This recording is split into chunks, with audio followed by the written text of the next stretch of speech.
Hi എല്ലാവർക്കും വിജീസ് kitchen. ആരും ഒന്നും പറയാൻ എൻ്റെ വായിലെ സ്പെക്സിൽസ് ഉണ്ട് കേട്ടോ. പോയി നാളെ സ്കൂള് തുറക്കുക. ആൻറ്റിമാടത്തും ചേച്ചിമാടത്തും അച്ചാച്ചമാടത്തൊക്കെ ഒന്ന് പറഞ്ഞേ.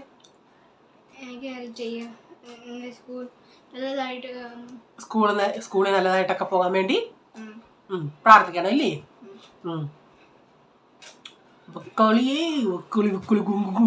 മുടിയൊക്കെ വെട്ടി ഇന്നലെ മെനഞ്ഞാന്ന് പോയി കുട്ടപ്പയ്യായി. ഇങ്ങോട്ട് നീങ്ങി എനിക്ക് കാണുന്നില്ലല്ലോ. ടീഷർട്ടൊക്കെ ഇഷ്ടപ്പെട്ടായിരുന്നോ? ഗീതാന്റി പറഞ്ഞു മോനെ ടീഷർട്ട് ഇട്ട് താഴെ പോലെ ആരെങ്കിലും തട്ടിക്കൊണ്ടു പോകുന്നു, അത്രയ്ക്കും സുന്ദരനായിരുന്നു. മനസ്സിലായോ എന്തോ അമ്മ പറഞ്ഞെന്നു? ഓക്കെ, എല്ലാവർക്കും വിജീസ് കിച്ചൻ്റെ പുതിയൊരു വീഡിയോയിലേക്ക് സ്വാഗതം. ഞാൻ നിങ്ങളുടെ സ്വന്തം വി ചേച്ചി. എൻ്റെ പ്രിയപ്പെട്ട ഓരോരുത്തർ സുഖമായിട്ടിരിക്കുന്നു. ദൈവം സഹായിച്ച് ഇവിടെയും കുഴപ്പമില്ല. ഈ വന്ന കപ്പ് പെട്ടെന്നൊന്നും പോകത്തില്ലല്ലേ, അപ്പം അതിൻ്റേതായ ഇതൊക്കെ ഉണ്ട്. സാരമില്ല, എന്നാലും നമുക്ക് അഡ്ജസ്റ്റ് ചെയ്യാം. അതൊക്കെ പോട്ടെ. നമ്മുടെ ഈ ചുമയൊക്കെ വെറും നിസാരമെന്ന് ഞാൻ ചിന്തിക്കുന്നു. ഇന്നലെ സത്യം പറഞ്ഞാൽ ഞാൻ ഉറങ്ങിയില്ല ആ കുവൈറ്റിലെ സംഭവം കേട്ടിട്ടേ. റീച്ചാൻ ഇന്നലെ ജോലി കഴിഞ്ഞ് വന്നപ്പം ഇതിങ്ങനെ പറഞ്ഞു. അപ്പം ഞാൻ ഉടനെ എൻ്റെ ഒരു സബ്സ്ക്രൈബർ ഉണ്ടായിരുന്നു, ഇപ്പം 2-3 മാസമായേ ഉള്ളൂ എൻ്റെ വീഡിയോ കാണാൻ തുടങ്ങിയിട്ട്. അപ്പോൾ ഇന്നലെ എനിക്ക് വയ്യാഞ്ഞോണ്ടൊക്കെ എനിക്ക് മെസ്സേജൊക്കെ ഇട്ടായിരുന്നു. അപ്പം ഞാൻ ഉടനെ ആ മോള് കുവൈറ്റിലാണ്. അപ്പം ഞാൻ ചോദിച്ചു, മോളെ ഇങ്ങനൊരു സംഭവം ഉണ്ടായി, അവിടെ കാണോ ആണോ? അപ്പോൾ അവർ താമസിക്കുന്നിടത്തുനിന്ന് 20 കിലോമീറ്റർ ദൂരെയാണ്. അയ്യോ, എല്ലാം മലയാളികളോ. ഇന്നത്തെ ന്യൂസ് കണ്ടിട്ട് എൻ്റെ ദൈവമേ, യൂട്യൂബിൽ ഇങ്ങനെ ഓരോന്ന് കാണുമ്പോൾ ദൈവമേ, സത്യം പറഞ്ഞാൽ സങ്കടം കൊണ്ട് സഹിക്കാൻ വയ്യ. ഓരോരുത്തരാണെങ്കിൽ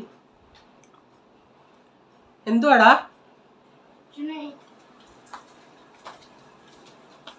2 മാസവും 3 മാസവും ആയവരുണ്ട്. പിന്നെ ഓണത്തിന് നാട്ടിൽ വരാനിരിക്കുന്നവർ സഹിക്കാൻ പറ്റുന്നില്ലെന്നുള്ള. ഞാൻ നല്ല റീച്ചാണെന്ന് പറയുന്നത്. റീച്ച എല്ലാവരുടെയും അവസ്ഥ ഇതുപോലൊക്കെയല്ലേ. ഇപ്പം ഒരു ബിൽഡിങ്, ഇപ്പം നമ്മളിങ്ങനെ ഇതുപോലെ ബിൽഡിങ്ങിൽ താമസിക്കുന്നു. എവിടെയെങ്കിലും ഒന്ന് പറ്റി എല്ലായിടത്തൂടെ അല്ലേ പ്രശ്നം വരുന്നത്. അയ്യോ, എനിക്ക് ഓർത്തിട്ടത് ഇന്നലെ രാത്രി ഒരിച്ചിരി ഞാൻ ഉറങ്ങിയില്ല. ഇത് തന്നെ മൈൻഡിൽ കിടന്നു. ന്യൂസ് കണ്ടില്ലെങ്കിൽ പോട്ടെന്ന് പറയായിരുന്നു. ആ ന്യൂസൊക്കെ കണ്ടിട്ട് ഓരോരുത്തരാണെങ്കിൽ 4-ാം നിലയിൽ നിന്നൊക്കെ എടുത്ത് ചാടി അങ്ങനെയുള്ള പൊള്ളലിൽ, ചിലർ പറയുന്നത് പൊള്ളലിൽ അങ്ങനെ ആരും അങ്ങനെ മരിച്ചില്ല. ഈ പുക ശ്വസിച്ചും പിന്നെ രക്ഷാർത്ഥം ജീവന് കൊതി കൊണ്ടെടുത്ത് ചാടി അങ്ങനെയൊക്കെ ഫ്രാക്ചറൊക്കെ ആയി.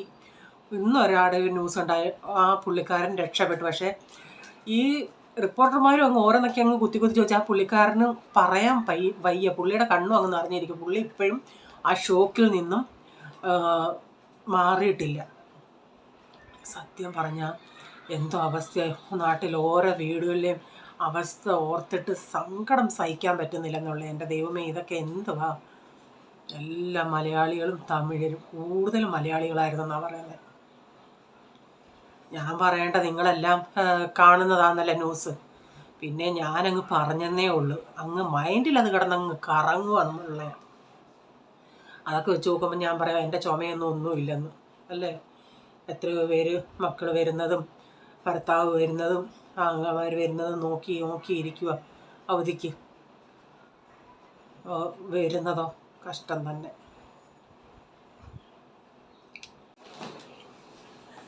ഇവിടെ വന്ന് ഞാൻ ഓഫാക്കിണ്ടെന്ന് കോസ്റ്റ് കാണിക്കുമായിരുന്നു. ഇന്ന് വീഡിയോ വലുതായിട്ട് എനിക്ക് വയ്യാതിരിക്കുന്ന ആ സമയത്തുള്ള വീഡിയോ ആയിരുന്നു. ചപ്പാത്തിക്ക് പക്ഷേ നല്ലൊരു കറി ഉണ്ടാക്കുന്നത്, കിഴങ്ങുകൊണ്ടുള്ളൊരു കറിയാണ്. പക്ഷെ നല്ല സൂപ്പർ കറിയായിരുന്നു. അതിൻ്റെ ഒരു റെസിപ്പി ഉണ്ട്, നിങ്ങൾ കാണുക. കണ്ടിട്ട് ഇഷ്ടപ്പെടുകയാണെങ്കിൽ വീഡിയോ ഷെയർ ചെയ്യാൻ നോക്കുവേ. അപ്പോഴേ ഞാൻ വീഡിയോ എഡിറ്റ് ചെയ്തുകൊണ്ടിരുന്നപ്പോഴാണ് ഓർത്തത്, എനിക്കൊരു കമൻറ്റ് വന്നായിരുന്നു വാട്സൺ എന്നും പറഞ്ഞ ഐഡിയിൽ നിന്ന്. പക്ഷേ എനിക്കങ്ങനെ കമൻറ്റ് അങ്ങനെ അതിൽ നിന്ന് വന്നിട്ടില്ല. പക്ഷേ വീഡിയോ എൻ്റെ കണ്ടുകൊണ്ടിരിക്കുന്ന ഒരു ഹായ് പറയണേന്ന് പറഞ്ഞ് അങ്ങനെ പറഞ്ഞിട്ട് പിറ്റേന്ന് ഈ കമൻറ്റ് വന്നു കഴിഞ്ഞ് പിറ്റേന്ന് പിന്നെ സൺഡേ ആയിരുന്നു. അത് കഴിഞ്ഞ് എനിക്കങ്ങ് വയ്യാതായിപ്പോയി. പിന്നെ ഞാൻ ഇന്നലെ വീഡിയോ ഇട്ടോണ്ട് മറന്നും പോയി. വീഡിയോ എല്ലാം കഴിഞ്ഞിട്ട് നമ്മൾ ചിലപ്പോൾ ഇങ്ങനെ കിടക്കുമ്പോഴൊക്കെ ഓർക്കുമല്ലോ ഓരോന്ന്. നമുക്ക് നമ്മുടെ ജോലിയല്ല യൂട്യൂബ്. അപ്പോൾ അതിനെപ്പറ്റിയൊക്കെ നമ്മൾ ഓർത്ത് കിടക്കുമ്പോഴല്ലേ ഇങ്ങനെ ഓരോ കമൻസുകളൊക്കെ ഇങ്ങനെ ഓർക്കുന്നത്. അപ്പോൾ ഓർത്ത് ഇപ്പോഴും ഞാൻ ഇൻട്രോ പറഞ്ഞോണ്ടേ മറന്നു. ഇപ്പം ഞാൻ ഇടയ്ക്ക് വന്ന് ഇനി ഇടയ്ക്കിത് കയറ്റണം. അപ്പം ഇടയ്ക്കിടുന്നുണ്ടേ ഞാൻ നമ്മളിൽ കുറച്ച് സംസാരിക്കുമ്പോൾ എനിക്കിതാണ്. അപ്പോൾ ഒത്തിരി സമയം ഇടവിട്ട് എനിക്ക് വീഡിയോ എഡിറ്റ് ചെയ്യാക്കൂ. അപ്പോൾ ഈ പറഞ്ഞതൊക്കെ ഇത്തിരി അങ്ങോട്ടും ഇങ്ങോട്ടൊക്കെ ആവും. അപ്പോൾ ഹായ് വാട്സൺ, അന്ന് പറഞ്ഞപ്പോൾ ഞാൻ പിന്നെ മറന്നുപോയി, സോറി കേട്ടോ. അപ്പോൾ ആരാന്നേലും പുള്ളിക്കാരി ആന്നേലും കുഞ്ഞാന്നേലും അനിയത്തിയാന്നേലും ചിന്തിക്കത്തില്ല, അയ്യോ ഒരു ഹായ് പറഞ്ഞിട്ട് പറഞ്ഞില്ലെന്ന്. ഇതായിരുന്നു സംഭവം കേട്ടോ. പിന്നെ എനിക്കങ്ങ് വയ്യാതായിപ്പോയി, പിന്നെ വീഡിയോ ഇട്ടില്ല, സോറി കേട്ടോ. ഹായ്, എന്തുകൊണ്ട് വിശേഷം? എവിടെ താമസിക്കുന്നേ? സുഖമായിട്ടൊക്കെ ഇരിക്കുന്നേ? ഓക്കെ.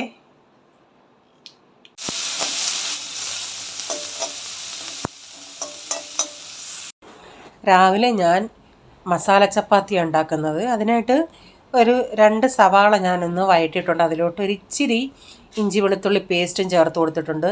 പിന്നീട് ഞാൻ കാബേജ്, ക്യാരറ്റ്, ക്യാപ്സിക്കത്തിൻ്റെ അകത്തെ അരിയൊക്കെ എടുത്ത് കളഞ്ഞു കേട്ടോ. എല്ലാം ചെറുതായിട്ട് അരിഞ്ഞെടുത്തിട്ടുണ്ട്. നിങ്ങൾക്ക് ഏതൊക്കെ താല്പര്യമുണ്ടോ അതെല്ലാം വെജിറ്റബിൾസും എടുക്കാം. അപ്പോൾ ഇതൊരു നല്ലൊരു ഹെൽത്തി ആയിട്ട് ഒരു ബ്രേക്ക്ഫാസ്റ്റ് എന്ന് പറയാം. കാരണമുള്ള വെജിറ്റബിൾസ് എല്ലാം നമ്മൾ ചേർക്കുന്നതുകൊണ്ട് മക്കളുടെ വയറ്റിലൊക്കെ ചെല്ലുന്നുണ്ടേ ഇത് കുഴപ്പമില്ല. അപ്പോൾ ഞാൻ ഇതിലേക്ക് ഇച്ചിരി ഉപ്പൊക്കെ ചേർത്തിട്ട് ഇതൊന്ന് വഴറ്റിയെടുത്തിട്ടുണ്ടേ. ചിലപ്പോൾ ഈ ചപ്പാത്തി 1-2 ചപ്പാത്തിയൊക്കെ എനിക്ക് ചിലപ്പോൾ അധികം വരുമായിരിക്കും രാത്രി. അപ്പം ഞാനതെടുത്ത് ഇങ്ങനെ ചുരുട്ടി ഫ്രിഡ്ജിൽ വെക്കും. ഫ്രിഡ്ജിൽ വെച്ചിട്ട് ഇതെടുക്കുമ്പോഴാണ് ഒന്നുകൂടെ നല്ലത്. ഫ്രഷ് ചപ്പാത്തി എടുക്കുന്നതിനേക്കാൾ നല്ലത് ഇങ്ങനെ ഫ്രിഡ്ജിൽ വെച്ചിട്ട് എടുക്കുമ്പോഴാണ് എനിക്ക് തോന്നിയിട്ടുള്ളത്. അപ്പോൾ അതും പിന്നെ ബാക്കിയുള്ളതെല്ലാം കൂടെ ഞാൻ ഇന്നിപ്പോൾ എടുത്തതാണ്. ഒരു 2-3 ഞാൻ നേരത്തെ എടുത്ത് വെച്ചതുണ്ടായിരുന്നു. അപ്പോൾ ഇതിലേക്ക് പിന്നെ വെജിറ്റബിൾസ് എല്ലാം ഒന്ന് വാടി വന്നുകൊണ്ടെങ്കിൽ ഇച്ചിരി എല്ലാം മസാലകളെല്ലാം ഇച്ചിരിച്ച മതി. സ്വല്പം മഞ്ഞൾപ്പൊടി, മല്ലിപ്പൊടി, മുളക് പൊടി, ഗരം മസാല, കുരുമുളക് പൊടി ഇച്ചിരി ഞാൻ ചേർത്തേ. അപ്പോൾ അതിൻ്റെ എല്ലാം പച്ചമണമൊക്കെ ഒന്ന് പോയണേ ഇതിലേക്ക് ഞാൻ കുറച്ച് ടൊമാറ്റോ സോസ് ഒഴിച്ച്, ടൊമാറ്റോ സോസും വേണമെങ്കിൽ ഒരു 1/2 ടീസ്പൂൺ പഞ്ചസാരയും കൂടെ ചേർക്കാം. അപ്പോൾ ഒരു പ്രത്യേക ഒരു ടേസ്റ്റ് കിട്ടും. പഞ്ചസാര നിങ്ങൾക്ക് താല്പര്യം ഇല്ലെങ്കിൽ ചേർക്കണ്ട, പക്ഷേ ഞാനിതിൽ ചേർക്കുന്നുണ്ട്. പക്ഷേ അതുകൂടെ ചേർക്കുന്നുണ്ടെങ്കിൽ ഒരു പ്രത്യേക, ഞാൻ പറഞ്ഞില്ലേ, ഒരു മസാലയുടെ കുത്തലുകളോ അതൊക്കെ ഉണ്ടെങ്കിൽ അങ്ങ് മാറിക്കിട്ടും. അപ്പോൾ ഇതിൽ ഞാൻ ഈ ചപ്പാത്തി തുടങ്ങിയുണ്ടേ ഇതിൽ ഇച്ചിരി മസാലയൊക്കെ ഇത്തിരി അങ്ങ് ഡ്രൈ ആയിട്ടിരിക്കുമായിരുന്നു. അതിലൊരു ഇച്ചിരി വെള്ളം ഒഴിച്ചിട്ട് ആ മസാലകളെല്ലാം നമ്മുടെ വെജിറ്റബിൾസ് എല്ലാം ഇച്ചിരി ഒന്ന് ലൂസാക്കിയിട്ടുണ്ട്. ഇപ്പം ഞാൻ ചേർത്ത് കൊടുത്തത് 1/2 ടീസ്പൂൺ പഞ്ചസാരയാണ്. മല്ലിയില താല്പര്യമുള്ളവർക്ക് മല്ലിയില ചേർത്ത് കൊടുക്കുക. എൻ്റെ കയ്യിൽ മല്ലിയിലയൊന്നും ഇല്ലായിരുന്നു. എന്നിട്ട് ഞാൻ ഈ ചപ്പാത്തിയെല്ലാം ഇങ്ങനെ ചെറിയ പീസുകളാക്കി ഇതിൻ്റെ അകത്തോട്ട് ഇട്ട് കൊടുത്തിട്ടുണ്ട്. ചപ്പാത്തി ചേർത്ത് കൊടുത്തിട്ട് ഞാനിപ്പോൾ ഉടനെ ഇളക്കുന്നില്ല. തീ ഒന്ന് കുറച്ചിട്ട് അത് ഇച്ചിരി നേരം ഒന്ന് അടച്ചു കൊടുക്കുന്നുണ്ട്. ചെറിയ തീയിൽ, അപ്പോഴത്തേനെ ചപ്പാത്തിയൊക്കെ ഒന്ന് സോഫ്റ്റ് ആവട്ടെ. അപ്പോൾ കുറച്ച് നേരം കഴിഞ്ഞ് ഞാനത് തുറന്നുണ്ടേ ആ ചപ്പാത്തിയൊക്കെ ഒന്ന് സോഫ്റ്റായി ഒന്ന് താണിട്ടുണ്ട്. എന്നിട്ട് ഞാനിപ്പോൾ 2 സൈഡിൽ ഇങ്ങനെ ഒരു സ്പൂണ് വെച്ചിട്ട് തവി വെച്ചിട്ട് ഇങ്ങനെ ഇളക്കി കൊടുക്കുന്നുണ്ടേ. അപ്പം നമ്മളല്ലാതെ ഇളക്കുമ്പോൾ അതൊന്ന് കട്ട പിടിക്കും. പിന്നെ ഞാനൊരു ഫോർക്ക് എടുത്ത് ഉപയോഗിച്ച്, അപ്പം ഇച്ചിരി ഇത് പിടിക്കുന്നത് കൊണ്ടേ. പിന്നെ ടേസ്റ്റ് ചെയ്ത് നോക്കിയിട്ട് ടൊമാറ്റോ സോസ് അങ്ങനെ കുറവായിട്ടുണ്ടെങ്കിൽ ഒഴിച്ച് കൊടുക്കാം.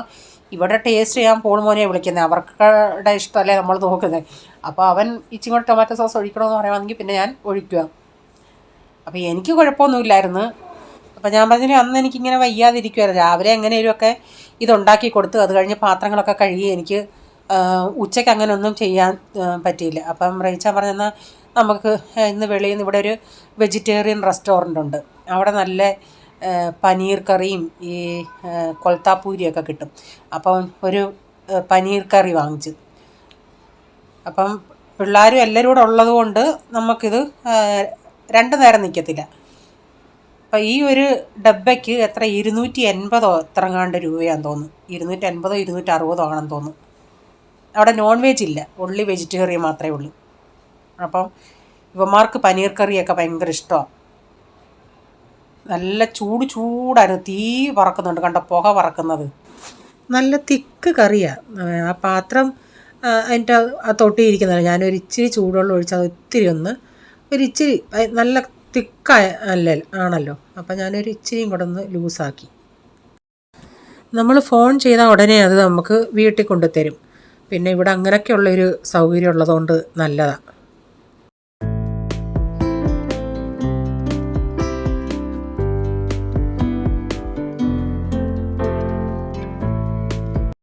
അങ്ങനെ ഉച്ചക്കത്തെ എല്ലാം കഴിഞ്ഞിട്ട് പിന്നെ വൈകിട്ട് എങ്ങനെയൊക്കെ എണീറ്റ് വയ്യേലും നമുക്കിങ്ങനെ കിടക്കാൻ പറ്റത്തില്ലല്ലോ, മനസ്സമാധാനം ഇല്ലല്ലേ. ഞാൻ ചിന്തിച്ചെന്നാൽ ഇന്നിപ്പം വൈകിട്ട് ചപ്പാത്തിക്ക് ചോറ് ഇരിപ്പുണ്ടായിരുന്നു, പക്ഷേ വേറെ ഇങ്ങനെ കറികളൊന്നും ഇല്ലാത്തത് കൊണ്ട് എല്ലാവർക്കും അങ്ങ് ചപ്പാത്തിയാക്കി എപ്പോഴും. അപ്പം ഞാൻ പിന്നെ ചെയ്യാവുന്നത് എളുപ്പമുള്ള പരിപാടി ഇങ്ങനെ ഉരുളൻകിഴങ്ങ് കറിയാണ്. സവാളയും ഉരുളൻകിഴങ്ങും പച്ചമുളകും ടൊമാറ്റോയും എല്ലാം കൂടെ ഇതിൻ്റെ അകത്ത് ഒരുമിച്ചിട്ടങ്ങ് വയറ്റാൻ നീന്തിച്ച് ഇത്തിരി മഞ്ഞൾപ്പൊടി ഇത്തിരി ഉപ്പൂടി ഇട്ടിട്ട്. ഇപ്രാവശ്യം ഞാൻ കറിവേപ്പില ഉണ്ടല്ലേ ഇങ്ങനെ തണ്ടായിട്ടല്ല, ആ തണ്ടിൽ നിന്ന് ഓരോ ഇലകളിങ്ങനെ നമ്മൾ ഊർത്തിയെടുത്തിട്ട് ഞാനൊരു ഡബ്ബയ്ക്കകത്തിട്ട് അടച്ച് വെച്ച് നല്ല ഫ്രഷായിട്ട് ഒരാഴ്ച കഴിഞ്ഞിട്ട്. അല്ലെങ്കിൽ ഞാനിപ്പോൾ ഇങ്ങനെ തണ്ടോടുകൂടി ചിലപ്പോൾ ഇങ്ങനെ വെക്കുകയാണെങ്കിൽ ചിലപ്പോൾ അത് ഒരു കറുപ്പ് പോലൊക്കെ ആവുമായിരുന്നു.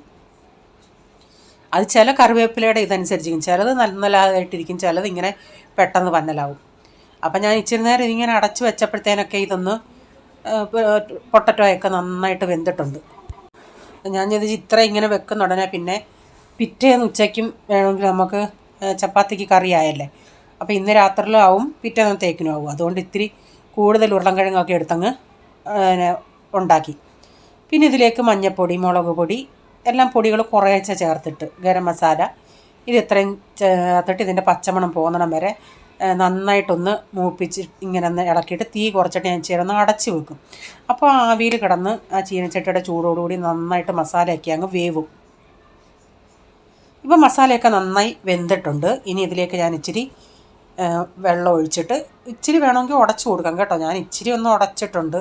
ഞാനൊരു കുറച്ച് തേങ്ങ, ഒരു അരമുറി തേങ്ങയില്ല, അരമുറിയുടെയും പകുതി തേങ്ങയും ഒരു 2 ഏലക്കയും ഒരു സ്വല്പം മഞ്ഞൾപ്പൊടി അതിൻ്റെ അകത്ത് ചേർത്തിട്ടുണ്ട്. ഒന്ന് അരച്ച് ഇതിൻ്റെ അകത്തോട്ട് ചേർക്കുന്നുണ്ട്. എന്നിട്ടത് നന്നായി മിക്സ് ചെയ്ത് അരപ്പൊക്കെ ഒന്ന് വെന്തിട്ട് ആവശ്യത്തിന് വെള്ളമൊക്കെ ഒഴിച്ച് നമുക്കിതൊന്ന് തിളപ്പിച്ചെടുക്കാം. പക്ഷേ ഇത് ചപ്പാത്തിക്ക് മാത്രമല്ല, അപ്പത്തിനൊക്കെ നല്ല കോമ്പിനേഷനായിരുന്നു, നല്ല അടിപൊളി ടേസ്റ്റായിരുന്നു. നമ്മൾ ആ തേങ്ങയും കൂടെ അരച്ച് ചേർത്തത് കൊണ്ട് നല്ലൊരു കൊഴുപ്പും കിട്ടിയായിരുന്നു. പിന്നെ ആ അരയ്ക്കുന്ന സമയത്ത് വേണമെങ്കിൽ 1/2 ടീസ്പൂൺ പെരുംജീരകം കൂടെ അരച്ചാൽ കുറേയും കൂടെ നല്ലതായിരിക്കും. ഞാൻ പിന്നെ ഗരം മസാല ചേർത്തത് കൊണ്ട് ഞാൻ ഏലക്ക 2 അരച്ചു, പെരുംജീരകം ചേർത്തില്ല. അപ്പം നിങ്ങൾക്ക് എത്രയും ചാറ് വേണോ അതനുസരിച്ച് വെള്ളം ഒഴിച്ച് കൊടുക്കാം. എനിക്കിപ്പോൾ 2 നേരത്തേക്കിനായതുകൊണ്ട് ഞാൻ ഇച്ചിരി വെള്ളം കൂടുതൽ ഒഴിച്ച്. തിക്കായിട്ട് എടുക്കണമെങ്കിൽ തിക്കായിട്ട് എടുക്കാം, അതൊക്കെ ഓരോരുത്തരുടെയും താല്പര്യത്തിനനുസരിച്ചെടുത്തു. ഞാനൊരു മെത്തേഡ് എങ്ങനെ ഉണ്ടാക്കുന്നതെന്നുള്ള മെത്തേഡ് കാണിക്കുന്നതേ ഉള്ളൂ. ഇൻഗ്രീഡിയൻസ് വീട്ടിൽ അമ്മമാർ കിടപ്പായ വീട് തരി കിടമാവും. പക്ഷേ അതേസമയം മക്കളോ ഭർത്താവോ അങ്ങനെ അസുഖമായിട്ട് കിടന്നാൽ അത്രയും വരത്തില്ല. നമ്മൾ ഈ അടുക്കള ഭരണം നമ്മുടെ കയ്യിലായതുകൊണ്ട് നമ്മൾ അടുക്കളയിൽ പോയില്ലെങ്കിൽ ഒരു രക്ഷയില്ല. അവിടെ പോയി ആചരി വെച്ചില്ലെങ്കിൽ നമുക്കൊരു സമാധാനം കിട്ടത്തില്ല. ഞാനത് ഇടയ്ക്കിടയ്ക്കൊന്ന് പോയി ഒന്ന് ആചരി വയ്ക്കാൻ പോകും, പിന്നെ തിരിച്ചതുപോലെ ഇങ്ങി വരും. അപ്പം നമ്മുടെ കറിയൊക്കെ ഇവിടെ റെഡി ആയിട്ടുണ്ട്. അപ്പോൾ ഈ പിള്ളേർക്ക് ഇവിടെ ഈ ലിച്ചി ഭയങ്കര ഇഷ്ടമാണ്. അപ്പോൾ രാത്രി വന്നിട്ട് റയിച്ചാൻ ലിച്ചി വാങ്ങിച്ചുകൊണ്ട് വന്ന് 1/4 കിലോ 60 രൂപ, 60 70 അറിയത്തില്ല. അത് ഈ കമ്പോട് കൂടിയാണ് കിട്ടുന്നത്. പിന്നെ ഞാനതെല്ലാം അവർക്ക് ഇളക്കി അത് തിന്നാൻ കൊടുത്തു. അപ്പോൾ ഇന്നത്തെ വീഡിയോയിലെ വിശേഷങ്ങൾ ഇതൊക്കെയായിരുന്നു. നിങ്ങൾക്ക് വീഡിയോ ഇഷ്ടമായെങ്കിൽ ഒന്ന് ഷെയർ ചെയ്യാനും ലൈക്ക് ചെയ്യാനും കമൻ്റ് ഇടാനും മറക്കരുതേ. സബ്സ്ക്രൈബ് ചെയ്തിട്ടില്ലെങ്കിൽ ഒന്ന് സബ്സ്ക്രൈബ് കൂടെ ചെയ്തേരെ. ഇനി ഒരു പുതിയ വീഡിയോയുമായി വരും വരെ bye, God bless you all. Thank you, take care, bye, see U.